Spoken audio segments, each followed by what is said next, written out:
Très bien. Bonjour à tous et tous. Merci pour cette introduction.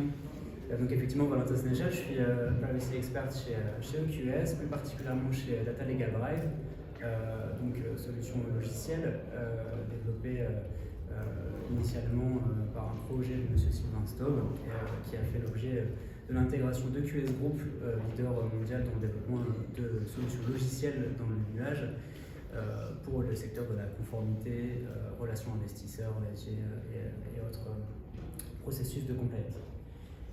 Le sujet de ce matin que je vais aborder avec vous et pour vous concerne la préparation d'un audit RGPD. C'est un sujet qui est aussi large que précis. Je pense que vous avez toutes et tous, si vous êtes présents aujourd'hui, déjà eu à tenir ce genre d'exercice. Donc j'ai souhaité volontairement essayer de faire une sorte de présentation très minimaliste pour aborder des points clés de la préparation d'un audit. Et vous retrouverez en fin de présentation un QR code pour télécharger de la documentation relative justement à cette fameuse checklist en tant que DPO ou en charge de la conformité pour la réalisation d'un tel exercice. Donc à l'agenda, dans un premier temps, se préparer, ensuite passer à l'action en matière d'audit, et on verra ensuite comment on analyse les résultats de cet audit et comment et pourquoi on doit aussi adopter une posture, ça c'est plutôt un rappel de bon sens sur la posture d'approche par le risque. Avant de commencer, j'aimerais rappeler des éléments concernant l'audit, processus en fait, qui est méthodique, objectif et documenté.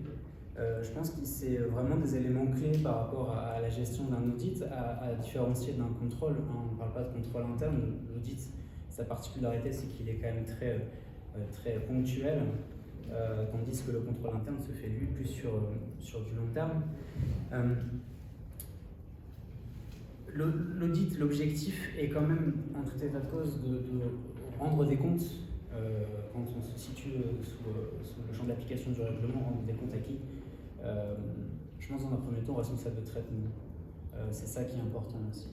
On contrôle le respect du règlement, on rend des comptes au responsable de traitement dans un premier temps. L'audit peut être très ciblé comme porté sur un ensemble de processus, donc ça dépend aussi de vos besoins. Je pense que sur l'aspect méthodologique, se rappeler que la méthode est fondamentale, l'ensemble des règles et des étapes qui vont vous permettre d'atteindre un objectif précis, un but, celui de contrôler la conformité. En matière scientifique, en fait, quand on parle d'audit et de méthode surtout, on cherche à atteindre la vérité. Là, on cherche surtout à comprendre exactement quelle est la réalité du terrain. C'est ça notre réalité en tant que DPO. Donc la méthode, définir les objectifs de l'audit, déterminer le périmètre, on parlera aussi de champ pour les plus adeptes du normatif. En toute objectivité, l'objectivité selon moi est un corollaire à la notion d'indépendance du délégué à la protection des données, si c'est lui qui va être en charge de diligenter cet audit. L'objectivité, c'est aussi constituer une équipe dédiée. Nommer un responsable d'audit, alors là, il y a moyen de challenger un peu cette notion. Est-ce que c'est le DPO qui doit être responsable de l'audit ou est-ce que le DPO diligente justement et nomme un responsable de l'audit? Ça, c'est en fonction de vos besoins, mais aussi en fonction de la nature de votre structure, de votre organisation. Et concernant la documentation par rapport à ce processus d'audit, moi, je recommande forcément d'opter pour des outils adaptés et d'anticiper vos besoins et la dimension que peut prendre cet audit. Si vous n'anticipez pas suffisamment en fait, cet exercice et que vous utilisez des outils qui seront sous-dimensionnés, malheureusement, les fruits de l'audit ne pourront pas être purement exploités. Alors, comment se préparer? Il y a un élément qui, selon moi, est vraiment fondamental, c'est celui des objectifs et du périmètre. J'essaie de faire une représentation du périmètre qui pourrait nous intéresser ici, le règlement englobant en fait l'intégralité de votre organisation et votre organisation qui, elle, contient l'ensemble des activités de traitement. C'est là l'objet de notre rencontre aujourd'hui, c'est la conformité de vos activités de traitement. Donc ce champ d'audit, ce périmètre, il doit être déterminé en amont et c'est une étape qui est en fait cruciale et fondamentale. Souvent, on a tendance à penser que le RGPD est une contrainte en fonction des relations que vous entretenez avec les différents métiers de votre organisation. Moi, j'aime à penser que c'est à la fois une attention à porter sur les exigences et les obligations légales quand on produit un audit, mais c'est aussi et surtout un regard vers des opportunités d'amélioration. Et c'est aussi ça dans la méthodologie d'audit, en termes de communication qu'il faudra pouvoir faire passer comme message auprès des métiers qui seront potentiellement audités. Donc en termes de périmètre, vous allez pouvoir auditer l'intégralité de votre organisation. Ça semble un petit peu complexe. Vous allez pouvoir auditer spécifiquement le registre des activités de traitement, voir s'il est conforme, déjà dans un premier temps à l'article 30, ou peut-être auditer le registre d'activité de traitement pour voir si les déclarations qui ont été faites par les services et les métiers sont conformes à la réalité du terrain. Ça, c'est le champ de l'audit et ce que vous avez aussi comme objectif et comme besoin. J'ai souvent entendu que la complexité en fait était pas toujours proportionnelle à la taille d'une organisation, mais que l'exigence sur l'audit devait l'être. Moi, je ne suis pas tout à fait d'accord en fait, sur ce principe. Effectivement, la complexité d'un travail d'audit n'est pas forcément proportionnelle à la taille d'une organisation. Vous avez des petites organisations qui ont des traitements complexes ou des métiers complexes. Par contre, l'exigence, je pense qu'elle doit être assez constante. Que vous optiez pour une approche assez standard dans la définition de votre audit, savoir par exemple juste la conformité à l'article 30 de votre registre des traitements, ou que vous optiez pour une approche plus étendue de votre audit et les objectifs que vous fixez. Il y a pour moi un élément qui est indispensable, c'est celui de la volonté de gouverner, et ça, il n'y a pas de compromis en fait sur cette notion. Donc c'est conduire, superviser l'audit, peu importe la taille de l'organisation, peu importe la complexité à laquelle vous allez faire face. Je reviens rapidement sur cette notion d'objectivité. Tout à l'heure, j'ai abordé la notion d'objectivité par rapport à l'audit et à l'auditeur. Ça reste quand même une aptitude mentale, l'objectivité. C'est ne pas faire de compromis sur la qualité du travail que vous allez produire, et c'est aussi le faire en toute confiance. Voilà, c'est aussi des éléments dans le cadre du périmètre et de la détermination du périmètre qui sont à avoir en tête.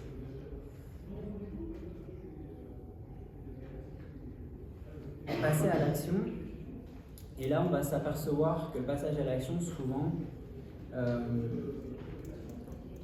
y a la nécessité de formaliser des étapes. Là, je vous ai donné un exemple, les différentes étapes sont vraiment, c'est exemplifier la présentation. La matière RGPD, en fait, comme n'importe quelle matière réglementaire, est une matière qui est très vivante. Et la plupart du temps, vous allez en fait auditer une matière en constant mouvement. On n'audite jamais rien de vraiment figé. Le fait de ne pas respecter différentes étapes, en fait, le risque, c'est quoi? C'est d'auditer et de devoir rendre des comptes sur des choses qui peuvent être caduques ou de devoir revenir sur des éléments précédemment étudiés. Je pense que l'exemple typique, ça va être d'aborder la notion de l'information d'une personne sans même avoir pensé à étudier d'abord le registre et le traitement en lui-même. Il y a tellement d'intrications dans cette matière qu'il faut absolument formaliser des étapes et anticiper qu'il y a quand même des étapes préalables.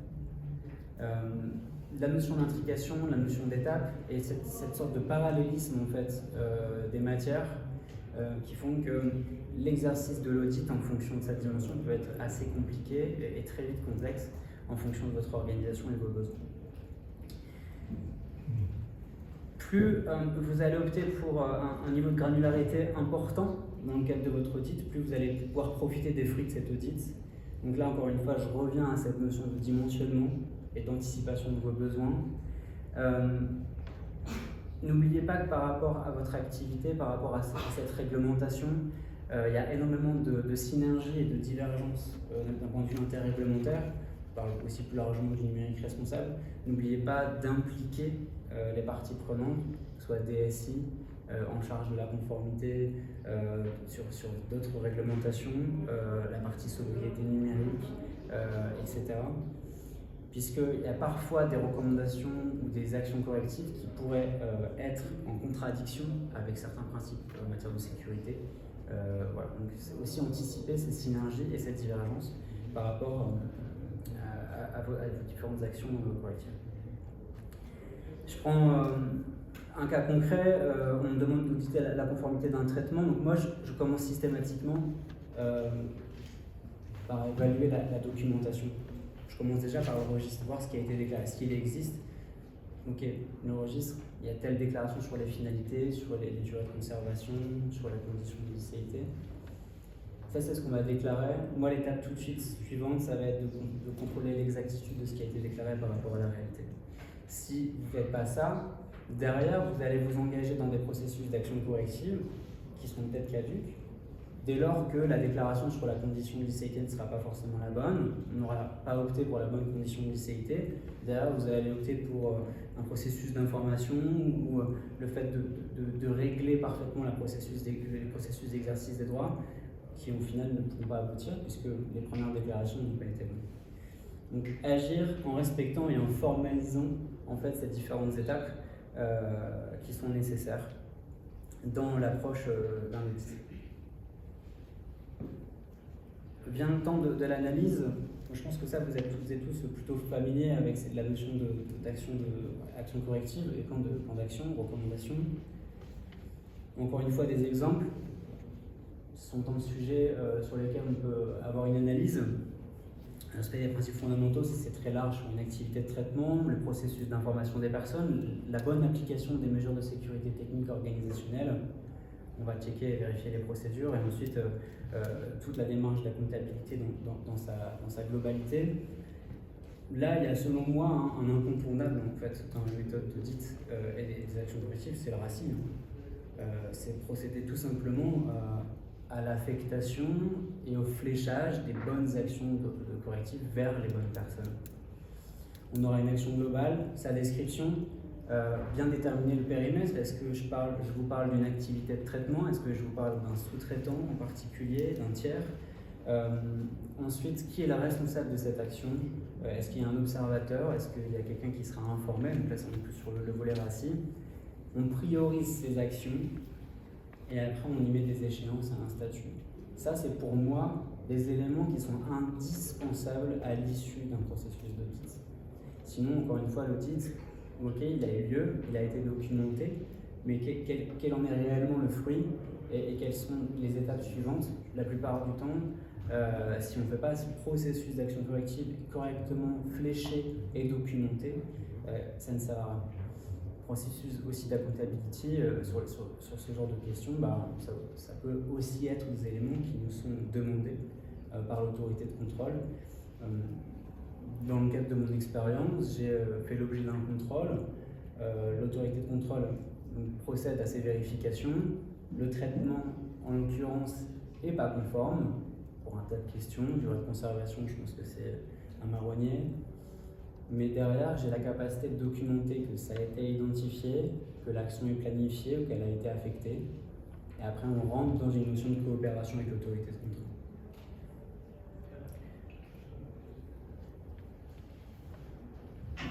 Un élément de conclusion par rapport à ce processus d'audit sur, comme je vous l'ai dit tout à l'heure, un rappel par rapport à une pratique de bon sens, c'est celui de l'approche par les risques. C'est le mois de juin-juillet 2024, je suis désigné pour une collectivité et c'est la période de la préparation des Jeux Olympiques. On a tous vécu plus ou moins. Et se multiplient les actions ponctuelles, des événements. Là, on prépare un concert dans le cadre de la collectivité Terre de Jeu. Concert où on aborde le concert sur une présence de 4000, à peu près 4000 participants. Les différents services sont informés par moi-même sur la nécessité du privacy by design. Je pense que c'est quand même une nécessité sur tous les nouveaux traitements, bien qu'ils soient ponctuels. Et dans les échanges que je peux avoir avec la sphère juridique, j'ai beaucoup de difficultés à toucher concrètement le service en charge des relations contractuelles. On aborde du coup la préparation d'un concert, on va faire appel à un sous-traitant en charge d'organiser, donc organiser la logistique, organiser les invitations, l'envoi des places, etc. Et malgré mes rappels, on me dit vous inquiétez pas, c'est Sénéchal, en fait, on a l'habitude de travailler avec eux, ils ont pignon sur rue et tout va bien se passer. Ok. J'attends quand même des clauses article 28, pour encadrer la relation de sous-traitance, parce qu'il y a quand même des éléments. Les données traitées ne sont pas particulièrement sensibles, on est sur une adresse mail, donc ça reste quand même très léger. Processus d'inscription sont lancés, j'ai toujours pas d'avenant à mon contrat, moi j'ai fait mon travail, hein. J'ai préconisé la mesure, et je me dis, bon bah c'est tout, après ça va se dérouler, et puis on n'aura pas le contrat ficelé, comme ça peut arriver, et on le sait, hein, je pense que vous faites face aussi à cette situation où des fois on préconise un contrat, un avenant, négociation de clause, et malheureusement ça n'aboutit pas. Les places seront envoyées 2 jours avant le concert. 2 jours avant le concert, on reçoit bien évidemment les places. Moi-même, je participe au concert, j'ai la chance de participer au concert, je reçois les places sur ma boîte mail, je me connecte à l'URL et je vois le WP Content dans l'URL, donc le dossier qui contient tous les médias.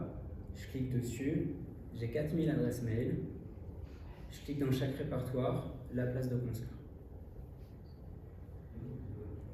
Alors bon, petit coup de chaud, nécessairement. Et là, qu'est-ce qu'on fait? Parce que moi, ce processus de Privacy by Design, je l'avais engagé. J'avais quand même mis le pied à l'étrier, j'avais quand même alerté. Et là, on s'aperçoit que dans la gestion des risques, c'est un peu la conclusion par rapport à cet événement, le risque, par définition, il est circonstanciel. C'est concrètement la réalisation de cet événement qui est un peu redouté et qui vient en fait contraindre la définition des objectifs de conformité. Donc là, on se retrouve avec 4000 adresses mail dans la nature. Si moi, j'ai eu le réflexe, alors je ne suis pas novice, je ne suis pas profane, mais si moi, j'ai eu le réflexe de cliquer dans le répertoire de contenu, à mon avis, je ne suis pas le seul. Donc il est 12h30 quand je suis en train d'interagir avec la DSI pour voir et essayer de récupérer les logs pour voir si effectivement la faille a été exploitée ou non. On parle juste d'adresse mail, soit. Mais le risque, ça peut être quoi? Ça peut être un téléchargement massif, que donc 2 jours après, il y ait mouvement de foule parce qu'en fait, quand on scanne les billets, ça passe pas.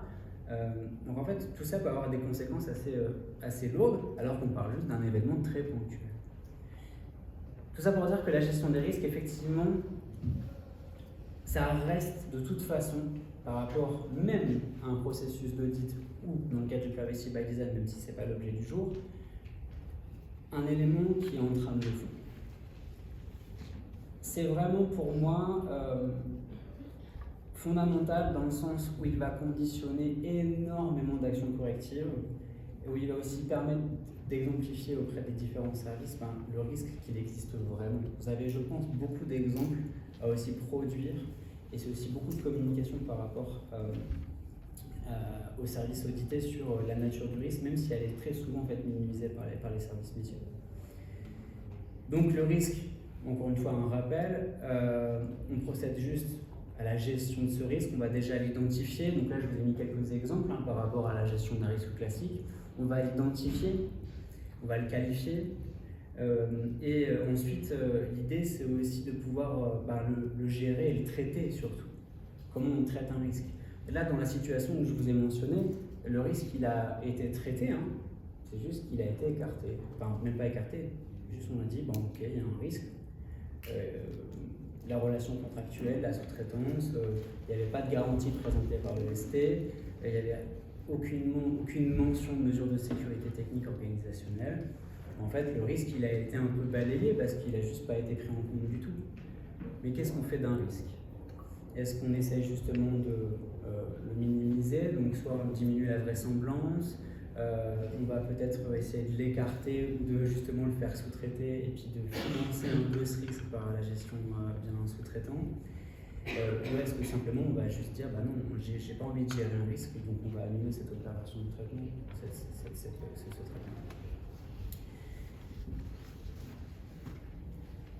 Cette approche, et ce sera ma conclusion, elle doit être effectivement une trame de fond et elle doit aussi vous permettre, compte tenu, mais ça c'est un rappel réglementaire, de la nature du traitement, de sa portée, du contexte et des finalités, vous permettre de prioriser ces différentes actions dans les mesures correctives qui seront proposées.